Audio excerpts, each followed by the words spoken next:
नीलाचलनिवासाय नित्याय परमात्मने बलभद्र सुभद्राभ्यां जगन्नाथाय ते नमः। जगदानन्दकन्दाय प्रणतार्तिहराय च नीलाचलनिवासाय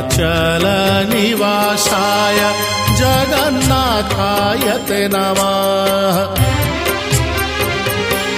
जय श्री जगन्नाथ जय श्री बलभद्र जय सुभद्रा माता जय श्री